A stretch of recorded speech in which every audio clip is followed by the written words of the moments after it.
Selamat datang kembali di Autovabs. Baik lagi berbincang seputar permobilan. Di kesempatan kali ini yang mau gue share adalah mengenai prinsip dalam beli mobil. Asik. Yang mana yang lebih menguntungkan. Jadi nggak cuma oke, gue beli mobil nih baru keren gue beli. Gue nggak gitu arahnya. Ya seperti yang kita tahu, mobil-mobil baru saat ini fiturnya udah macem-macem, udah modern dan canggih gitu kan. Tapi bukan itu yang gue cari. Gue masih mikir gue beli mobil ini nguntungin apa enggak. Karena banyak orang yang merasa beli mobil itu rugi kalau dijual lagi harganya turun gitu kan. Ya kalau gue kan enggak, mau harganya turun lagi atau enggak, ini nguntungin enggak buat gue, buat usaha tuh proper enggak gitu kan. Makanya gue nge-share video ini. Nah, ada beberapa hal yang perlu dipertimbangkan saat kita mau beli mobil, terutama adalah saat kita beli mobil pertama. Yang perlu kita perhatiin pertama kali itu adalah tujuan beli mobil, atau kata lain kita butuh atau enggak. Kita butuh atau belum, sudah butuh mobil atau belum butuh mobil, yang nanti kaitannya adalah ke purpose-nya. Kita beli mobil ini buat apa? Kalau misalnya mobilitas dengan keluarga yang cukup sering, misalnya di setiap minggu atau misalnya lebih sering dalam seminggu bisa 2-3 kali jalan bareng keluarga, ya ini perlu dipertimbangkan. Berarti kita carinya yang kapasitasnya lumayan lega kalau keluarga kita banyak membernya.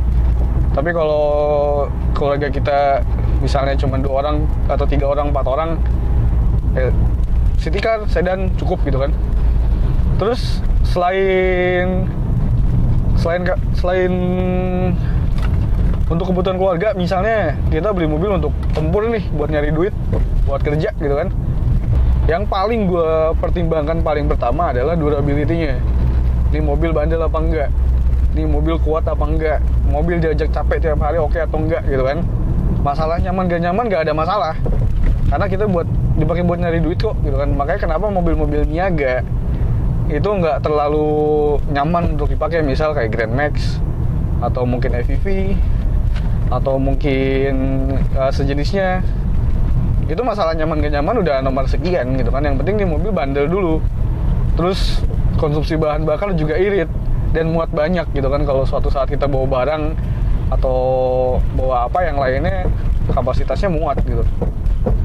Selanjutnya kalau misalnya kita pakai mobil karena kerjaan kita tuh lebih banyak meeting dengan klien, lebih banyak meeting dengan customer, itu kita perlu juga pertimbangin gitu kan, image mobilnya tuh kayak apa. Kalau misalnya di antara kita mungkin generasi gue ini banyak yang freelance kan, yang mana mereka bakal banyak ketemu kliennya, apapun jenis pekerjaan freelance-nya itu. Nah ini perlu banget juga, kita perlu lihat siapa klien kita, calon klien kita, dan apa image mobil yang kita pakai gitu. Dengan budget misalnya 100 juta, kalau kita beli LCGC baru, kita dapat mobil baru, tapi image di kalian LCGC ya LCGC gitu kan. Dan kalau kita nanganin project mungkin agak gede, kita meeting pakai LCGC, respon customer atau respon klien mungkin akan berbeda dengan kita bawa mobil buatan Eropa, BMW Mercy yang udah agak tua, yang harganya bahkan bisa lebih murah dari harga LCGC, bahkan mungkin separohnya. ini bisa jadi pertimbangan gitu. Karena ada kejadian lucu. Saat itu ada temen gue yang bawa si RV, mobil muda dong, nggak murah dong, ya kan, bawa si RV ke bank. Itu sama si security bank itu ya udah, cuma disapa selamat pagi, silakan masuk gitu kan. Dia ngetes lagi di beberapa hari kemudian, dia bawa Mercy tua. Ya gue lupa itu Mercy yang mana, yang pasti udah twir lah. Dateng, dibukain pintunya kan, selamat pagi pak, silakan. Dari situ aja image-nya itu udah beda gitu. Dan gue juga sempat ngalamin sendiri saat gue masih pakai Karimun dulu. Gue masuk ke rumahnya klien gue di salah satu perumahan mewah di Cibubur. Begitu masuk kan gue ditanya mau kemana pak gitu kan. Gue bilang mau ke blok ini.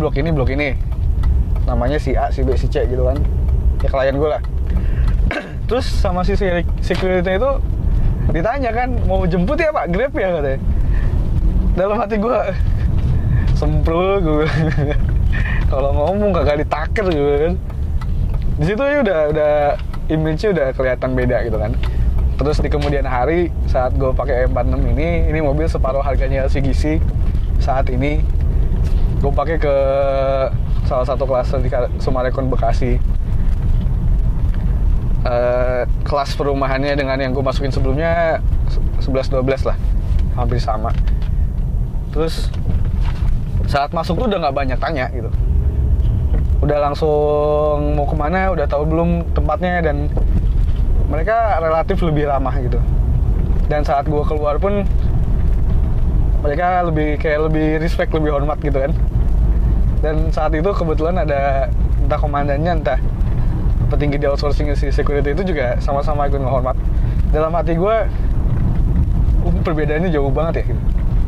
Padahal isinya sama-sama gue, dan penampilannya kayak gini, gue kemana-mana kaosan juga kan. Dari situ kan kita bisa lihat respon orang, cara pandang orang terhadap kita dengan kendaraan yang kita bawa pun juga berpengaruh.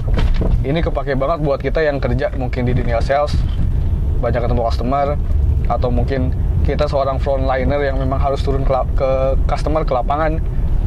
Ini cukup berpengaruh, dan kaitannya nanti sama next project yang bakal kita dapat juga berpengaruh gitu kan. Jadi nggak cuma sekedar irit-iritan gitu kan. Bisa aja kita meeting misal pakai motor atau pakai mobil LCGC atau seadanya lah yang ada. Cuman nantinya kan responnya akan beda, dan nanti project yang akan kita pegang juga biasanya sangat berpengaruh dan berbeda gitu. Kecuali kita memang orang back office yang pakai kendaraan apapun ya nggak ada masalah gitu.